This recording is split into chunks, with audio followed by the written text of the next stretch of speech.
Ассаляму алейкум, хайрлах шамлар. Приветствую. В эфире телеканала АТР. Вы смотрите информационно-аналитическую программу «Бугунь». В студии для вас работаю я, Гульсум Халилова. Присоединяйтесь к нашему эфиру. Плюс 38073 419 41 58. Звоните нам абсолютно бесплатно по Вайберу, либо можете звонить по скайпу, по видео. atr.tv наш адрес. Звоните, задавайте ваши вопросы. Нам важен ваш голос. Ну а мы начнем с следующих новостей. Вот буквально час назад появилась информационная сообщение, что украинская сторона подготовила новые детали к предложенному в трехсторонней контактной группе плану действий по урегулированию ситуации на Донбассе. Они включают передачу Украины контроля над границей и полную демилитаризацию ОРДЛО. Детали говорят о следующем. Речь идет о максимально подробно проработанной процедуре передачи контроля над границей украинской стороне. Мониторить процесс будет ОБСЕ с целью обеспечения доверия к мероприятиям. Уже на первом этапе ОБСЕ должна обеспечить максимальный контроль над границей. Параллельно будет создана специальная подгруппа в ТКГ для обработки процедуры восстановления Украиной контроля над границей. Этот контроль должен быть обеспечен для начала избирательной кампании в органы местного самоуправления в ОРДЛО по украинскому законодательству. К нашему эфиру присоединяется Александр Мусьенко, политический эксперт. Пане Олександре, вітаю вас. Витаю, добрый вечер. Как вам план совместных шагов по урегулированию конфликта на востоке Украины, по урегулированию войны, так, наверное, правильнее будет сказать? Дивіться, я думаю, що сам по собі план він не є чимось поганим. Принаймні, я не побачив там якихось ініціатив, щоб дуже гучно кричати зрада, можливо, як хтось робить. Якщо подивитися загалом, мені здається, що це спосіб виконати мінські домовленості, які є недосконалими і які багато в чому протирічать національним інтересам України, я думаю.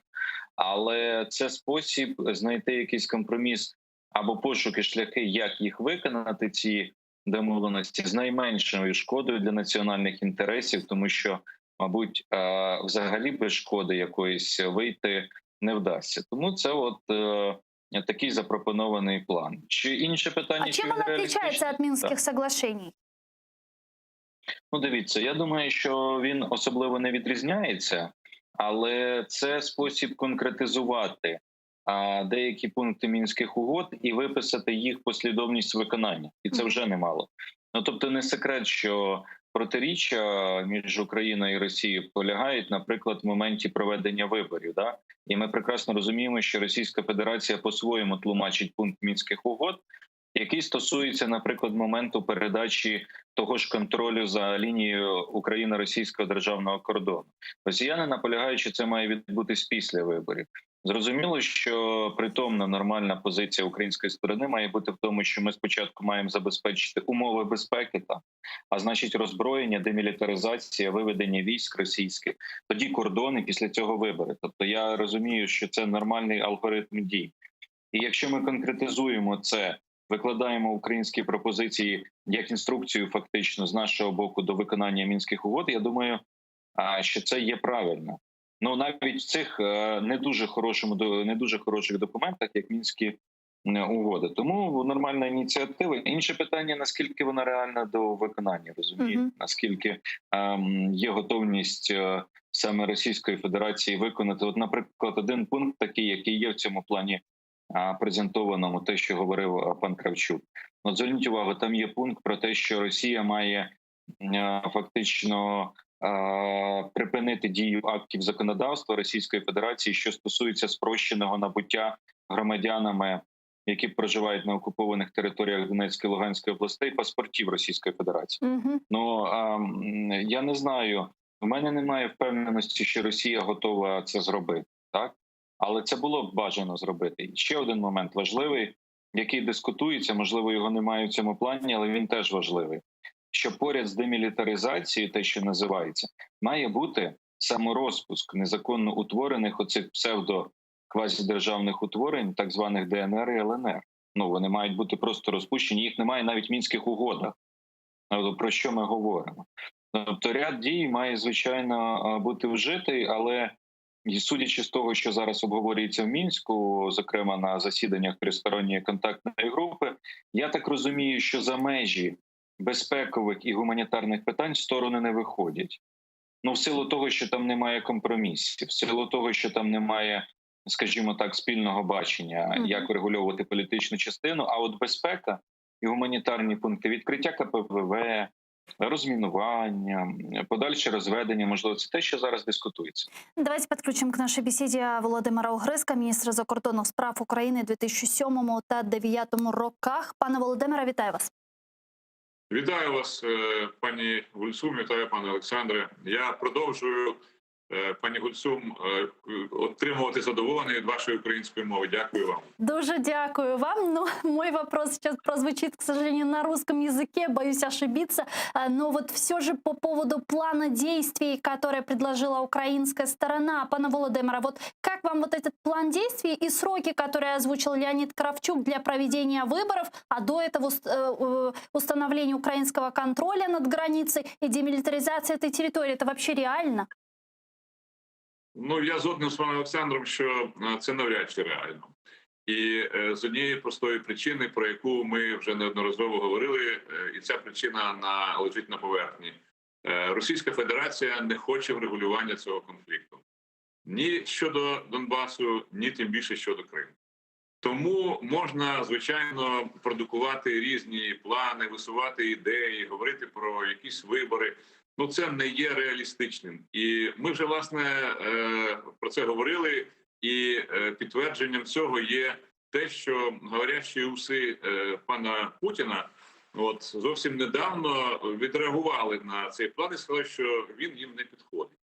Тому я тут, чесно кажучи, не дуже розумію смисл оцих всіх новацій і пропозицій, які, на жаль, не враховують головного, що Російську Федерацію до миру насправді треба примусити. Вона на нормальний діалог, який є притаманним цивілізованим країнам, не йде, тому що це не цивілізована країна по своїй суті. Тоді, на вашу думку, для чого це все? Ну, отут ви, Гульсум, якраз попадаєте, по-моєму, в десятку. А це для імітації бурхливої діяльності, для того, щоб демонструвати всім навколо в Україні і за кордоном, що ось, ви бачите, ми намагаємося, ми пропонуємо, але отак от складається. Але насправді треба пропонувати зовсім інші речі. Нам треба не вмолювати Росію йти на поступки, чого ніколи не буде, а нам треба формувати справді антипутінську коаліцію з реальними кроками, які можуть зсунути з мертвої точки російську позицію. До тих пір, поки Росії і особисто Путіну і його оточенню не буде боляче, повірте, жодних змін в позиції Росії ми не дочекаємося. Ми вже про це говоримо і переговоримо, але, на превеликий жаль, чомусь наша влада продовжує маніакально думати над тим, що можна подивитися в очі Путіну і там знайти щось дивовижне. Так от треба розуміти, що цього дивовижного там не було, нема і ніколи не буде, бо це зовсім інша філософія. Якщо ми з вами говоримо про філософію нормальних добросусідських відносин з усіма країнами, то в філософії Путіна є імперіалізм, загарбництво, бажання підкорити. Ну як можна поєднати те, що не поєднується? От для мене це загадка, і я не розумію, чому наша влада продовжує робити речі, які насправді є далекими від реальності, як ми з вами від місяця. Пане Олександре, а может быть это какой-то, я не знаю, я все-таки пытаюсь позитивно как-то смотреть на это все, может это какой-то хитрый план украинской стороны, что типа показать нашим западным партнерам, что вот мы готовы идти на какие-то шаги, а Российская Федерация нет, не идет, или что? Как по-другому это объяснить? Или это действительно имитация бурной деятельности, как говорит пан Володимир? Ну, я думаю, що західні партнери вміють аналізувати ситуацію, і їх просто водити за ніс, мабуть, буде дуже важко, я так собі підозрюю, допускаю це. Але розумієте, в чому ситуація? Якщо комусь і показується бурхлива діяльність, я думаю, що це в першу чергу внутрішньо. А тут внутрішньо українським громадянам. Чому? Тому що, розумієте, пан президент і влада, вони часто стають заручниками власних обіцянок. І ніхто ж, в принципі, не змушує главу української держави робити заяви, які прив'язані до якихось дат чи строків. Я маю на увазі, от до кінця року ми домовимося. От до кінця року ми припинимо конфлікт. От там, можливо, якщо до кінця року не припинимо, буде якийсь план Б. Ну який невідомо, ну можливо, він і є там десь, можливо, його немає. Я не знаю. Але разом з тим робляться заяви. І зрозуміло, що коли робляться такі заяви, потрібно потім за них нести якусь політичну відповідальність. І вочевидь, для того, щоб коли ви робите от, наприклад, заяву, ви зробили про те, що ми припинимо війну. Ну не вдається, і починають шукати пояснення. От ви знаєте, не виходить. От можливо, не так. Можливо, ми змінимо план. До речі, дуже часто при цьому шукають якісь недоліки саме чомусь в українських реаліях, забуваючи, що в принципі не ми цю війну починали, і важко завершити те, що не ви почали. Тут я з президентом не дуже погоджуюсь, коли він каже, що нам її завершити. Ну не нам, тому що поки не буде волі з Кремля, навряд чи, попри всі миротворчі зусилля там України, будь-якої української влади, це буде важко. І от коли робляться ці заяви, потім суспільство починає задавати питання і виборців, в першу чергу, вочевидь, глави держави і президентської фракції про те, що а чому ж нічого не робиться, чи чому цього не настало, починають говорити стоп, а понад 100 днів перемир'я. Ну, вони ж про це ж говорять, а далі, можливо, буде обмін полоненими, а далі ми презентуємо план. І це відтягується. В цей час ми це обговорюємо. В цей час складається ілюзорність того, що йде процес. Насправді ж йдуть, значить, ці відеопереговори тристоронньої контактної групи. Знову піднімається тема про те, що може бути зустріч глав держав в форматі нормандської четвірки. І це все обговорюється, складається ілюзія, що щось іде. Насправді нічого не відбувається. Насправді, попри те, що інтенсивність вогню вона може і зменшилась, але все одно, на жаль, є поранені чи загиблі військовослужбовці Збройних сил України, і в цьому теж є проблема. Тому, звичайно, це от для виключення. Пане Володимире, а якщо уявити, що Україна встановлює контроль над україно-російською кордоном, Україна демілітаризує територію Донбасу, чи можна після цього проводити там вибори, чи наскільки це безпечно? Ну, що я думаю з цього приводу? Знаєте, коли я почув в пропозиціях президента Кравчука про 31 грудня, ну, мені здалося, що я просто не дочитав до кінця текст. Я подумав, що там має бути 31 не грудня, а березня. Березня, так. 31 березня 2026 року. От, ну, я так розумію, що йдеться про наступний рік. Так от, мені видається, що про це взагалі не можна навіть говорити. Бо за 6 років окупації там дуже багато чого змінилося.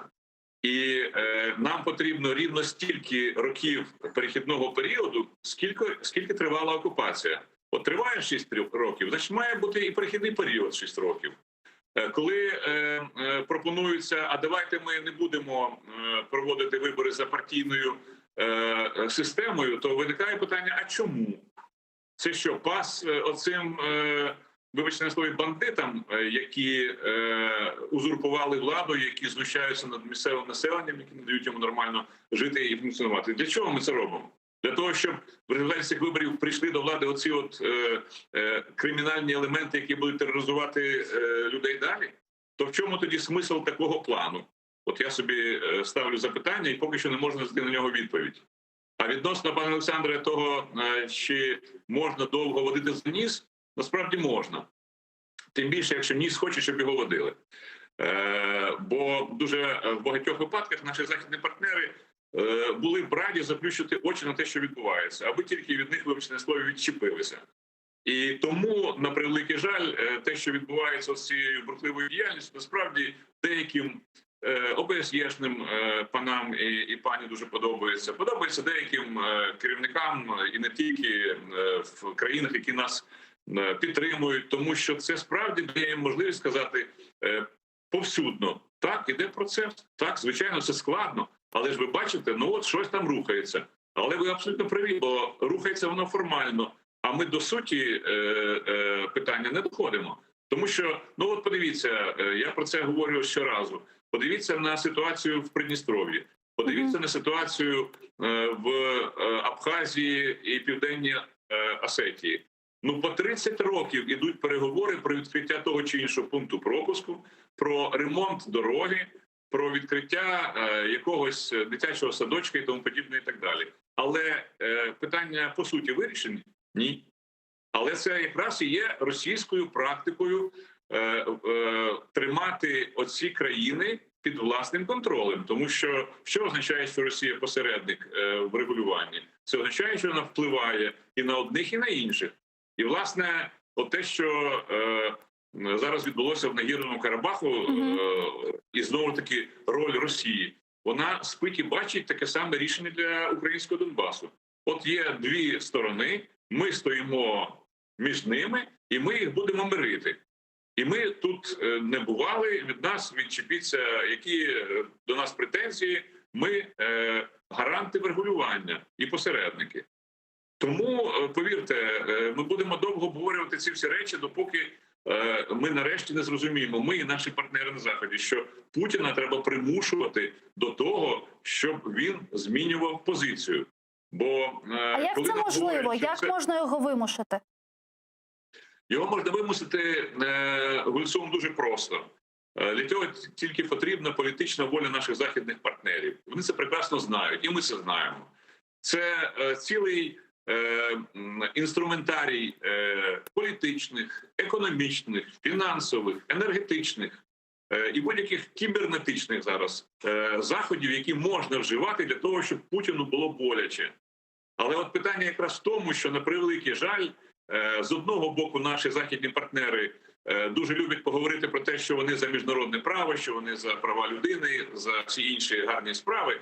Але з іншого боку ми бачимо, як при цьому ж інша рука тягнеться за доларом, за євро, за фінансовими прибутками.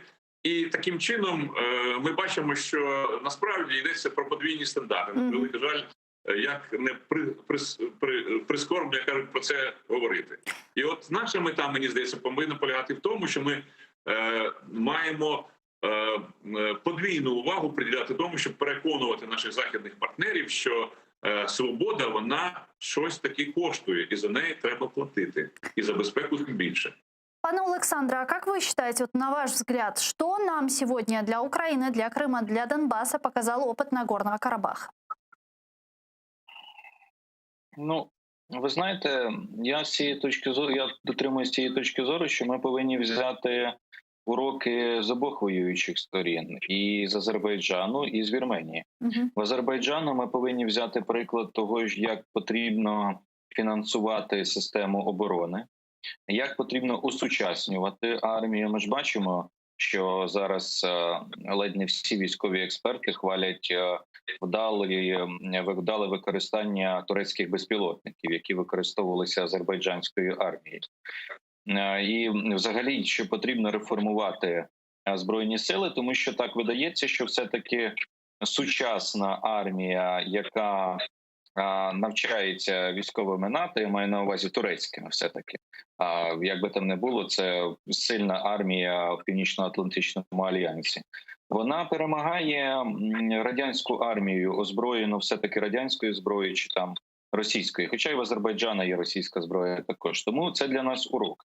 Урок ще, можливо, для військових, які вони будуть вивчати в тому, як потрібно проводити наступальні операції, з якою швидкістю, тому що треба визнати, що все-таки операція військова була проведена, вочевидь, швидко. Такий своєрідний бліцкриг вдався азербайджанській стороні. Тому з цієї точки зору. А досвід вірмен нас має навчити протилежному, що якщо ви країна менша, якщо у вас потужності фінансові, матеріальні ресурси, людські ресурси менші, то ви повинні докладати потрійні зусилля, якщо вам протистоїть ворог ще сильніше.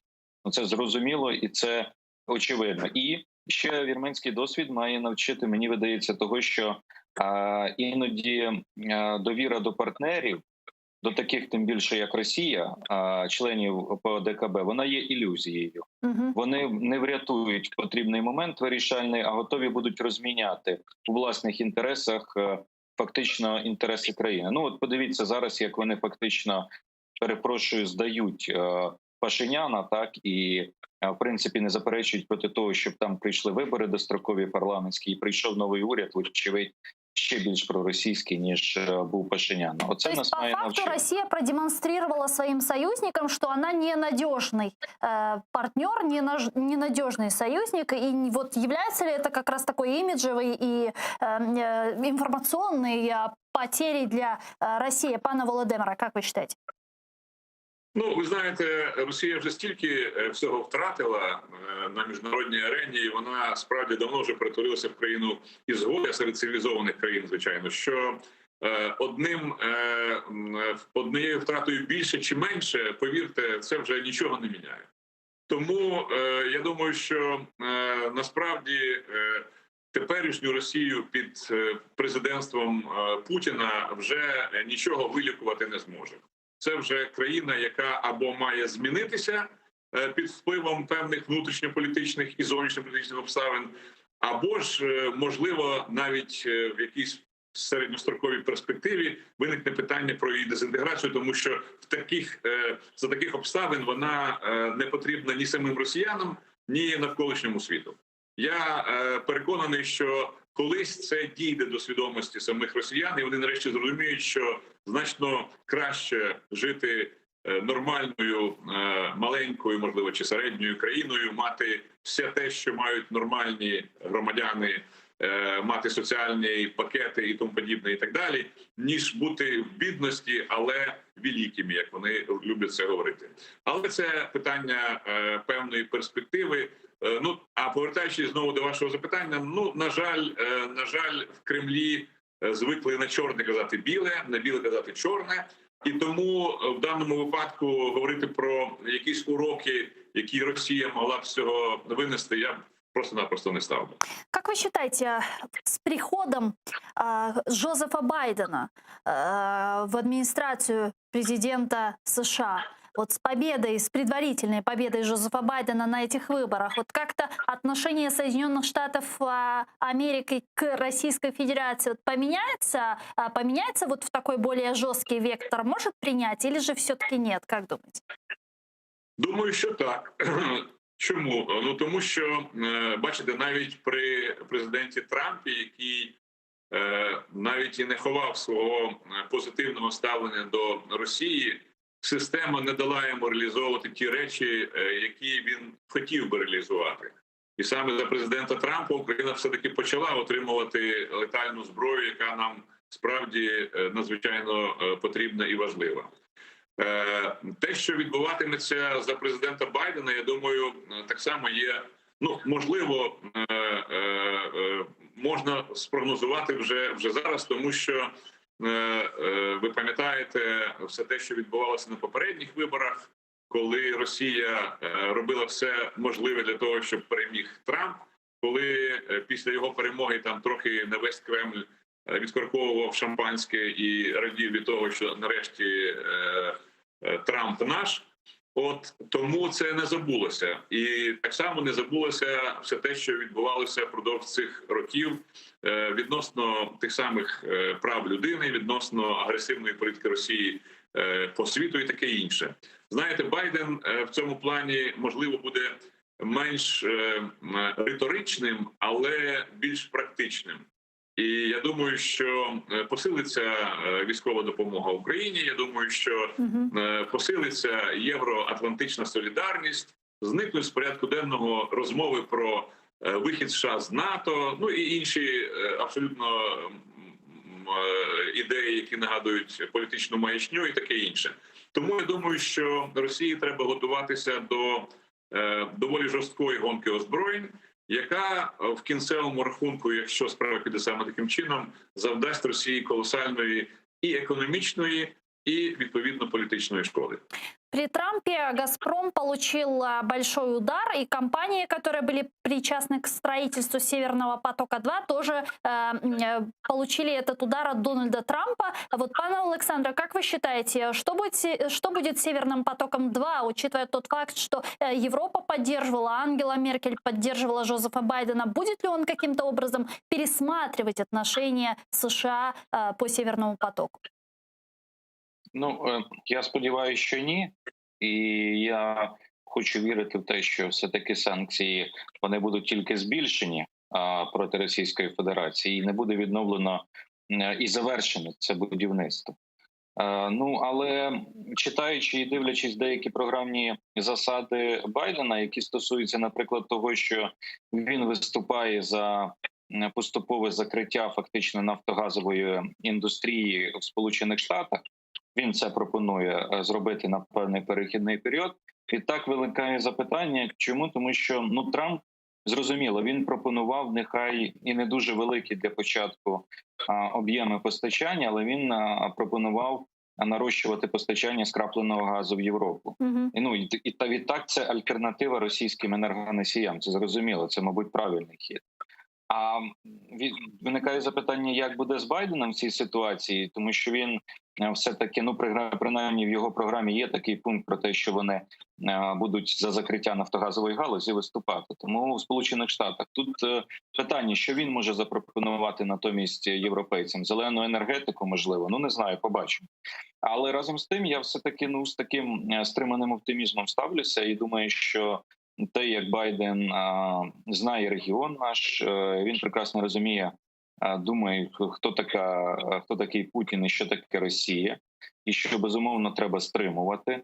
Я думаю, що принаймні, вочевидь, буде відновлена посада і статус спеціального представника Держдепартаменту США з питань України, таким, яким був Курт Волкер до недавніх пір. Буде більший інтерес. І я думаю, що багато чого залежить від України. Нам теж треба активізовувати зусилля. Ми не можемо чекати, пропонувати рішення, пропонувати їх, лобіювати їх. Ми не можемо сидіти, склавши руки, і чекати, що хтось обов'язково зробить за нас нашу роботу. Тому що, в першу чергу, це нас болить. І другий момент, мені цікаво буде подивитися, як Байден буде розвивати стосунки з Китаєм. Тому що я передбачаю, що, скоріш за все, він буде намагатися той стиль, який обрав Трамп, він не брав останнім часом таку ескалацію щодо Китаю, щодо Європи. Давайте подивимося на мита, які на китайську і європейську продукцію вводилися Сполученими Штатами. Потім оці заяви про китайський вірус. І чому це важливо для нас в тому числі? Тому що ми повинні бути все-таки зацікавлені в тому, щоб Китай поглиблював стосунки з Сполученими Штатами, а не з Російською Федерацією. Дуже дякую вам, пане Олександре. Олександр Мусієнко, політичний експерт, був з нами на прямому зв'язку. Пане Володимире, как вы считаете, будут ли Соединенные Штаты Америки прилагать гораздо больше усилий к деоккупации полуострова? Сейчас, вы знаете, была озвучена инициатива о создании крымской платформы, которая займется деоккупацией полуострова. Какая может быть роль Соединенных Штатов Америки в рамках этой платформы? Насколько серьезной она может быть? Гульсум, я хочу сказати, що справді наша дипломатія демонструє, мені здається, позитивні тенденції в своїй діяльності. І те, що ця теза про Кримську платформу з'явилася і починає набувати більш-менш таких, щонайменше початкових організаційних рис, мене радує. Це означає, що нарешті ми тему Криму починаємо піднімати для того, щоб на різних міжнародних майданчиках вона звучала постійно. І я дуже хотів би, щоб наші високопосадовці справді розуміли таку просту істину, що для того, щоб створити в міжнародному правовому і політичному середовищі сприятливу атмосферу, про цю проблему треба говорити повсюдно, скрізь і завжди. На будь-яких форумах. Це не тільки Генеральна асамблея ООН, це не тільки комісія чи Рада Рада Європи чи Комісія з прав людини. Це мають бути двосторонні контакти при будь-якому візиті нашого високопосадовця в ту чи іншу країну, чи навпаки. Це має бути окремим пунктом в порядку денному. Це мають бути серйозні міжпарламентські зв'язки, які так само повинні створювати відповідну атмосферу. Це має бути робота з парламентськими асамблеями і НАТО, і Ради Європи, і ОБСЄ. Одним словом, це має бути дуже системна, дуже гарно продумана і скоординована робота. Я дуже радий, що Еміне Джапарова, яка сьогодні є першою заступницею міністра закордонних справ, персонально, я знаю про це, робить багато для того, щоб ця платформа стала зрозумілою, щоб про неї знали, щоб вона стала якимсь певним, навіть якщо хочете, брендом, одним з елементів нашої зовнішньої політики. І от мені здається, що лише коли ми систематизуємо ці всі знання, якщо ми зробимо так, щоб працювала система, де задіяний не тільки МЗС чи там Офіс президента, а де задіяні всі буквально структури, які мають вихід на міжнародну арену, от тоді у нас з'явиться шанс, що ми будемо мати союзників, в тому числі і в першу чергу, безумовно, Сполучені Штати Америки, бо ви ж знаєте, що вони чітко, офіційно і ясно заявили, що вони ніколи, і це дуже важливе слово, ніколи не визнають законність окупації Криму. Ці ж самі заяви зробили наші європейські партнери. Отже, вони підвели риску, власне, під дискусію, чий Крим. Крим є українською територією, і таким чином дискусія завершилася.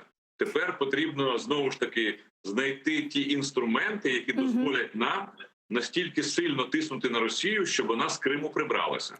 Дуже дякую, пане Володимире. Я сподіваюся, що наступний раз, коли ви будете підключатися до нас в етер, я вже буду з вами розмовляти лише українською мовою. Дуже дякую. Я в це теж дуже вірю і бажаю вам якнайшвидше опанувати українську мову. У нас Володимир Огрисько, екс-міністр закордонних справ України, був з нами на прямому зв'язку. Подключаем к нашему эфиру Вугара Имамалиева, политического аналитика с Баку, и обсудим Азербайджан. Вугарбей, селям алейкум. Алейкум ассалам, Гюльсухан.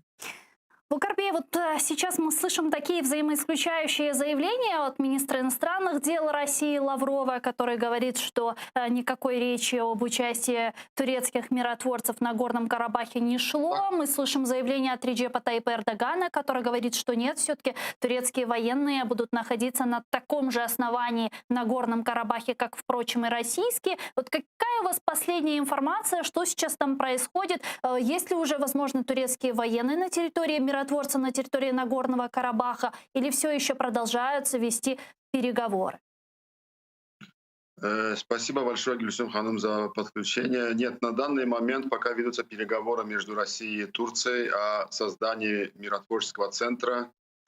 На сегодняшний день у нас есть информация, что Кельбаджарский район освобождается от армянских вооруженных сил, и, к сожалению, есть такая информация, что дома, которые находятся в Кельбаджаре, в котором заселены армяне после вывода азербайджанцев из Кельбаджара, они сжигаются, они уходят, но они, к сожалению, сжигают дома. Да, мы видели это видео, вот мы сейчас выведем как раз на экраны, которые публикуют телеграм-каналы. Правильно ли я понимаю, что это, впрочем, те дома, в которые заехали армяне после того, как азербайджанцы были вынуждены выехать с этой территории еще в начале 90-х годов? Да, вы понимаете, там в Кельбаджаре, в Кельбаджарском районе, Кельбаджарский район — это азербайджанский район, это вокруг Нагорного Карабаха. Он не относился к Нагорной Карабахской автономной области, и там армяне вообще, в принципе, и не жили. И вот, как видите из кадров, они сейчас уходят, их выводят оттуда, но они варварским путем сжигают дома наших сограждан. Они уносят с собой все имущество, которое было там 28 лет назад, принадлежало нашим гражданам. Зачем? Вот как вы себе это объясняете? Это очень интересный вопрос. Это еще раз показывает сущность людей, которые оккупировали 28 лет тому назад наши земли и хотели там ужиться, но, к счастью, азербайджанская армия освободила территории вокруг Нагорного Карабаха и 4 прилегающие района. И благодаря российской миротворческой миссии был подписан мирный договор, и Кельбаджарские, Лачинские, Агдамские районы должны быть освобождены от армянских вооруженных сил. Это должны быть переданы Азербайджану. Кельбаджар 15 ноября, Агдам 20 ноября и Лачинский район 1 декабря. И сегодня в Азербайджане все наше общество, все наши граждане ждут именно 1 декабря. Мы надеемся, что с помощью миротворческих сил России Кельбаджар, Лачин и Агдам будет освобожден от вооруженных сил Армении, и армяне покинут дома наших азербайджанцев. Бугарбей, у нас в Украине четко понимают, что российские военные и миротворцы — это вообще два противоречивых понятия, это антонимы. Вот мы это для себя так понимаем. Я думаю, что Грузия то же самое. У вас нет вот опасений того, что вот российские миротворцы на территории, как, впрочем, это было в Грузии, да, превратятся в оккупантов? Вот вас не настораживает присутствие российских военных на территории Азербайджана? Гюльсум Ханым, спасибо за вопрос. Это, конечно, очень интересный вопрос, который требует очень такого детального обсуждения. Мы очень надеемся, что российские миротворцы выполнят миссию, которая возложена на них в карабахском вопросе, и они действительно помогут освободить азербайджанские районы и приведут мир в наш регион. У нас есть такая надежда, и мы думаем, что сегодня мир совсем иной. Мир увидел, как Азербайджан военным путем освободил 4 района от оккупантов. И самое главное, Шушу, нашу цитадель от армянских оккупантов. И я очень уверенно надеюсь, если можно так сказать, что российские миротворцы сыграют свою роль в этом вопросе. И это поможет изменению имиджа России тоже в мировом сообществе. Вот хотела вас спросить еще о будущем Никола Пашиняна, вот человека, который пришел к власти на волне такой цветной революции. Этой волной его занесли тогда в парламент Армении, и сейчас, видимо, этой же волной пытаются его оттуда вынести. Вот как сложится, по-вашему, судьба Никола Пашиняна?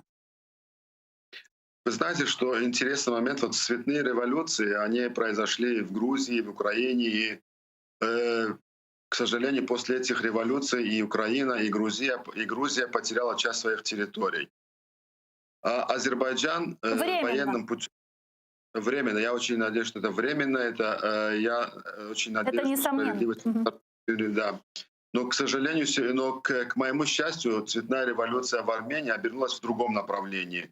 Армения, которая оккупировала 28 лет назад территорию Азербайджана, под натиском азербайджанских вооруженных сил бежала с поля боя и просила Россию сыграть миротворческую роль, чтобы не потерять все оккупированные земли.